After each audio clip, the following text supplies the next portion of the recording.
ठीक है, तो अगर आप अब तैयार हैं तो मैं आपको 15 मिनट आपको जो हमारा एक बहुत ही महत्वपूर्ण टॉपिक है दोस्तों, अरावली क्या चल रहा है, आप बहुत कुछ पढ़ भी रहे होंगे, आप बहुत कुछ सुन भी रहे होंगे अरावली के बारे में।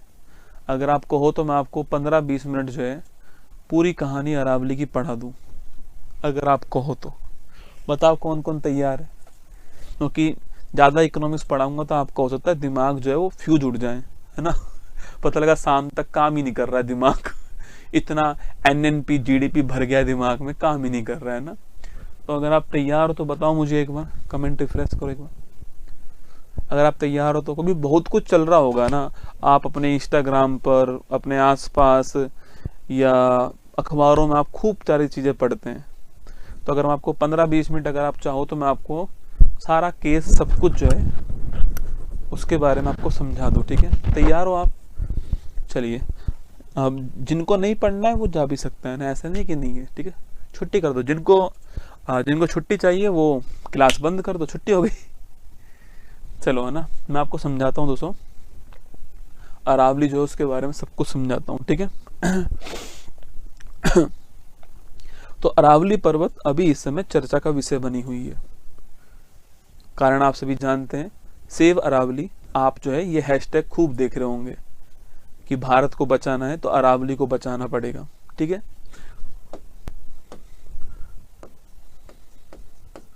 अरावली पर्वत, सबसे पहले हम जानते हैं कि यह है क्या। तो अरावली बहुत प्राचीन पर्वत है। एक तो दोस्तों हमारा हिमालय, ये नवीन वलित पर्वत है, न्यू फोल्डेड माउंटेन है। प्लेट टकराई, नया वलित पर्वत बन गया हिमालय। तो हिमालय एक नवीन वलित पर्वत है, लेकिन जो अरावली है ये एक प्राचीन पर्वत श्रृंखला है, ये प्राचीन पर्वतमाला है, ठीक है। अब ये बहुत प्राचीन है, हवा से, पानी से, अलग अलग तरीकों से ये टूटती चली गई।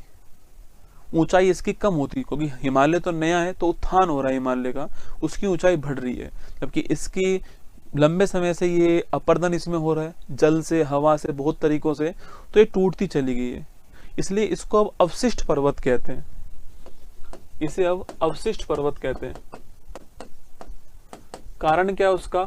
अपर्दन कारण है, इरोजन कारण है। अपर्दन अलग अलग तरीके से होता है, अपर्दन कारण है इसका। ये बनी बहुत पहले है। मतलब मैं एक लाइन कहता हूं ना कि मनुष्य उसको मिटाने चला है, मनुष्य उसका इतिहास मिटाने चला है जिसका इतिहास मनुष्य से पहले का है, वो अरावली है।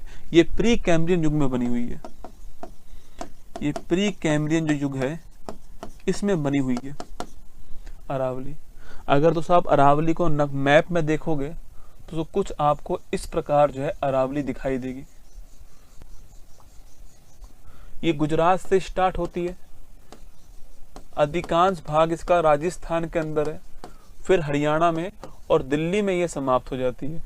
दिल्ली में जो राष्ट्रपति भवन रायसीना हिल है वहां पे जाके समाप्त होती है। कुल लंबाई की अगर मैं बात करूं आपसे तो कुल लंबाई जो है ये 692 किलोमीटर है इसकी, 692 किलोमीटर कुल लंबाई है। लेकिन आप देखोगे तो अरावली को बचाने का सबसे बड़ा जो अभियान चल रहा है वो राजस्थान में चल रहा है। उसका कारण यह है कि 692 में से लगभग 80-85% केवल राजस्थान में, 550 किलोमीटर राजस्थान में। इस 692 में से 550 किलोमीटर जो है वो कहां पर है? राजस्थान के अंदर है। 550 किलोमीटर राजस्थान के अंदर है। अगर आपने पढ़ा हो तो राजस्थान में इसकी हाईएस्ट पीक कौन सी है? गुरु शिखर। तो अरावली की जो सर्वोच्च चोटी है उसका नाम है गुरु शिखर, ठीक है। ये आपके माउंट आबू के अंदर है, आप परिचित होंगे सिरोही माउंट आबू के अंदर। 1722 मीटर दोस्तों इसकी ऊंचाई है। ये सबसे ऊंची चोटी अरावली की है ना। अब हुआ क्या है दोस्तों? हुआ यह है दोस्तों हुआ यह है कि नवंबर 2025 में जो हमारा पर्यावरण मंत्रालय है उसके द्वारा एक रिपोर्ट जो है वो पेश की गई, ठीक है। हुआ दोस्तों यह है कि नवंबर 2025 के अंदर जो हमारा मिनिस्ट्री ऑफ एनवायरनमेंट है, जो हमारा पर्यावरण मंत्रालय है, जिसके मंत्री डॉक्टर भूपेंद्र सिंह जी हैं, इनके द्वारा एक रिपोर्ट पेश की गई। और ये रिपोर्ट सुप्रीम कोर्ट में पेश की गई। कहाँ पेश की गई? सुप्रीम कोर्ट में पेश की गई, ठीक है। और सुप्रीम कोर्ट में एक केस चल रहा था आपके, उस केस का दोस्तों नाम है TN गोदावर्मन केस। कौन सा केस था? TN गोदावर्मन केस था, ठीक है। और सुप्रीम कोर्ट ने ये जो रिपोर्ट थी, इस रिपोर्ट को स्वीकार कर लिया। जो पर्यावरण मंत्रालय ने जो रिपोर्ट दी, इसे सुप्रीम कोर्ट ने स्वीकार कर लिया। इस रिपोर्ट में दो बातें लिखी हुई थी। आपको इंटरनेट पर सब जगह एक बात ही दिख रही है, पर 200 बातें लिखी हुई थी। एक तो इस रिपोर्ट में ये कहा गया कि भाई दोस्तों, किसी पहाड़ी को, दोस्तों मान लेते हैं दो पहाड़ी ऐसे हैं, ये दो पहाड़ी ऐसे हैं, इसमें से इस पहाड़ी की हाइट 120 मीटर है और इस पहाड़ी की हाइट 80 मीटर है। तो इस रिपोर्ट में कहा गया कि जिस पहाड़ी की हाइट 100 मीटर से कम है, वो पहाड़ी अरावली पर्वत श्रृंखला का हिस्सा नहीं मानी जाएगी। तो इसमें एक तो ये कहा गया रिपोर्ट में कि 100 मीटर से कम ऊंची पहाड़ी को अरावली पर्वत श्रृंखला का हिस्सा नहीं माना जाएगा, पहली बात। सेकंड दोस्तों बात ये कही गई कि क्योंकि अरावली दोस्तों बीच में क्या बन चुका है? गैप बन चुके हैं। मैंने कहा ना, अपर्दन हो चुका है, इरोजन हो चुका है आपके, तो ये एक पूरी पर्वत श्रृंखला के रूप में नहीं है, ठीक है। तो बीच बीच में गैप भी है। तो इसमें कहा गया कि सो मान लो ये एक श्रृंखला है अरावली की और फिर ये श्रृंखला है, इन दोनों के बीच में 500 मीटर से अधिक का गैप नहीं होना चाहिए। अगर 500 मीटर से अधिक का गैप है तो भी वो अरावली नहीं मानी जाएगी। तो इन दोनों के बीच में 500 मीटर से अधिक का गैप नहीं होना चाहिए, ठीक है। इसके ऊपर ज्यादा वो नहीं हो रहा, क्योंकि ऐसा बहुत रेयर है कि आधा किलोमीटर से अधिक का गैप हो, ये तो बहुत ही कम है। लेकिन सबसे अधिक जो विवाद है आपके वो इस पे हो रहा है कि 100 मीटर से, क्योंकि इसका अपर्दन बहुत बड़ी मात्रा में हो गया, बहुत पुरानी है। मैंने कहा ना, मानव के इतिहास से पुरानी है। सो मानव क्या है, साइंस के विकास से मानव में आ चुका है मतलब अहंकार। मानव को लगता है कि उसने प्रकृति को जीत लिया है, लेकिन प्रकृति समय समय पर मानव को उसकी औकात दिखाती रहती है। आप उत्तराखंड याद कीजिएगा, खूब विकास किया हमने, क्या हुआ? कुछ कर पाए हम लोग? कुछ भी नहीं कर पाए हम लोग। तो मनुष्य क्या है कि मनुष्य सोच रहा है कि उसने प्रकृति को जीत लिया है, लेकिन प्रकृति एक बार में मनुष्य को उसकी औकात याद दिला देती है। यहाँ पर यही हो रहा है। अब इसका अपर्दन हो गया पर्वत श्रृंखला का, क्योंकि बहुत लंबी पुरानी श्रृंखला है, हवा पानी बहुत सारे तरीकों से टूट गई है श्रृंखला। अगर ये वाली कंडीशन को मान लिया जाए तो राजस्थान की 90% अरावली जो है वो अरावली के अंदर रहेगी नहीं। अगर ये वाली कंडीशन को मान लिया जाए तो 90% जो भाग है ये अरावली में नहीं आएगा। और दोस्तों, जितने भी नियम बने हुए हैं वो अरावली पर्वत श्रृंखला के संरक्षण के लिए बने हुए हैं, जैसे कि वन संरक्षण अधिनियम, माइनिंग पर दोस्तों रोक जो है कि इलीगल माइनिंग नहीं होगी, ये सारे नियम किसके लिए बने हुए हैं? अरावली पर्वत श्रृंखला के लिए।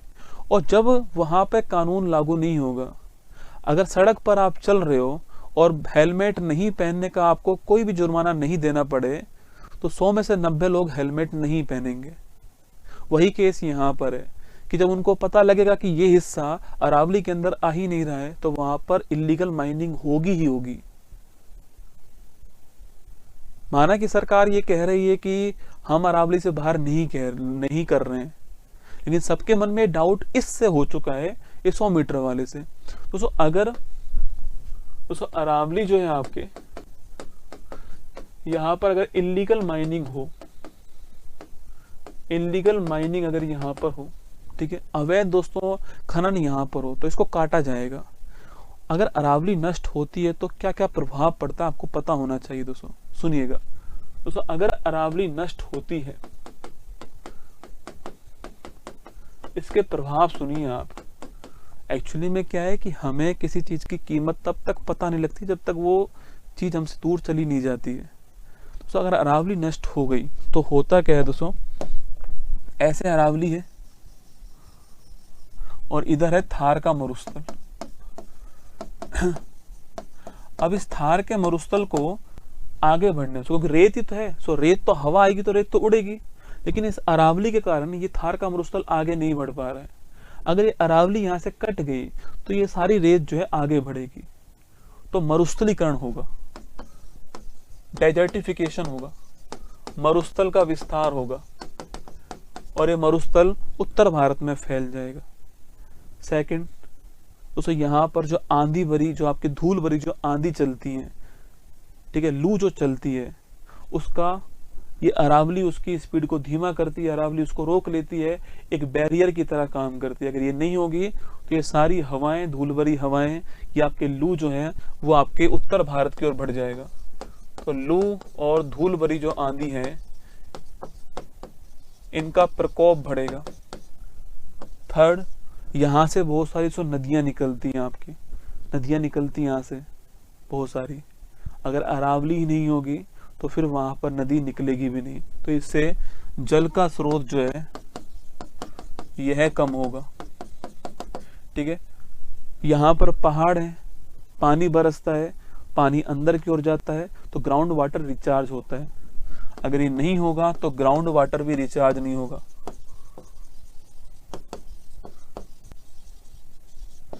ग्राउंड वाटर भी आपके रिचार्ज नहीं होगा। ठीक है, अगला दोस्तों, आपके यहाँ पर अगर आप अरावली पर्वत श्रृंखला होगी नहीं तो यहाँ पर वन्य जीव, जीव जंतु, इन सब में कमी आएगी। इसे बोलते हैं जैव विविधता कमजोर होगी, बायोडाइवर्सिटी हमारी कम होगी। नंबर 6, मानसून पर प्रभाव पड़ेगा। दोस्तों अरावली जो है वो मानसून के लिए बहुत जरूरी है। अगर आपने मानसून पढ़ा हो तो अरावली मानसून के लिए बहुत जरूरी है। अरावली नहीं होगी तो मानसून पर जो है प्रभाव पड़ने वाला है। तो कुल मिला के दोस्तों आपके जल संकट की स्थिति उत्पन्न होगी, भूमि जो है वो सूखा बढ़ेगा भूमि में। भाई जल संकट की स्थिति उत्पन्न होगी, सूखा बढ़ेगा भूमि में, सूखा बढ़ेगा तो खेती कमजोर होगी। जल संकट हुआ, ठीक है, जल से कृषि संकट होगा, कृषि से जीवन संकट होगा। जल से कृषि संकट होगा, कृषि से जीवन संकट होगा। तो अरावली दोस्तों केवल कोई पहाड़ी नहीं है, अरावली कोई पहाड़ी नहीं है जिसको आप कागजों में जो है तय कर लो कि ये चोटी 98 मीटर की है तो अरावली में नहीं होगी, ये चोटी 102 मीटर की तो अरावली में होगी। केवल पहाड़ी थोड़ी है अरावली। अरावली राजस्थान का स्वाभिमान है, भारत का स्वाभिमान है, हमारी आन बान शान है अरावली, हमारी संस्कृति की पहचान अरावली है। यानी कितने आक्रांताओं को अरावली ने रोका है, यानी कितनी वीर गाथाएं इस अरावली के अंदर हैं, यानी कितनी संस्कृतियां इस अरावली के अंदर पनप रही हैं, यानी कितने जीव जंतु, कितनी प्रजातियां इस अरावली में जीवित हैं, यानी कितने जीव जंतुओं का घर ये अरावली है। वो प्रकृति का मनोरम दृश्य इस अरावली में देख सकते हो बारिश के अंदर। वो लू के थपेड़ों से ये अरावली हमें बचाती है। ये केवल कोई पहाड़ी थोड़ी है, ये हमारा रक्षा कवच है, ये हमारा रक्षा कवच है। एक पहाड़ी नहीं है कि जिसको आप कागजों पे डिसाइड कर लो कि 100 मीटर से कम वाली अरावली नहीं होगी। ये रक्षा कवच है। माना कि पर्यावरण मंत्रालय ने ये कहा है अभी कि अरावली को कोई नुकसान नहीं होगा, पर कहने से कुछ नहीं होगा, क्योंकि सबके मन में शंका उत्पन्न हो चुकी है। अब उनको करना पड़ेगा, एक ऑफिशियल नोटिफिकेशन जारी करना पड़ेगा, या इस परिभाषा में चेंज करना पड़ेगा, जिसमें से जो मीटर लिखा हुआ है इसको हटाना पड़ेगा। रेगिस्तान को रोका जिसने, रेगिस्तान को रोका जिसने, हरियाली को थामा है। रेगिस्तान को रोका जिसने, हरियाली को थामा है। अरावली के बिना कल, जो हमारा आने वाला जो कल है, जो भविष्य है, अरावली के बिना कल सूखा ही हमारा ठिकाना है। धीरे धीरे सारा सूखा हो जाएगा, बंजर हो जाएगा इस अरावली के बिना। तो ये पूरी कहानी थी अरावली की। अरावली क्यों हमारे लिए महत्वपूर्ण है, अरावली के न होने पर क्या संकट उत्पन्न हो सकता है। और अरावली कोई पहाड़ थोड़ी है रसगुल्ला, ये तो हमारा स्वाभिमान है। ये हमारी अरावली है। तो मैंने, क्योंकि टॉपिक चल रहा था इसमें, तो मैंने आपको समझाने का प्रयास किया। बाकी ऑल दी बेस्ट आप सभी को, और जय हिंद आप सभी को। फिर मिलता हूँ, कल आपसे मुलाकात होगी। कल तो शनिवार है, मंडे को आपसे मुलाकात होगी यहीं पर, इसी मंच पर ही, शाम को 4 बजे। बाकी सुबह 6:30 बजे तक कल आपसे मुलाकात होनी है। बाकी 25 तारीख को मैं करंट अफेयर्स वार्षिक अंक लॉन्च कर दूंगा।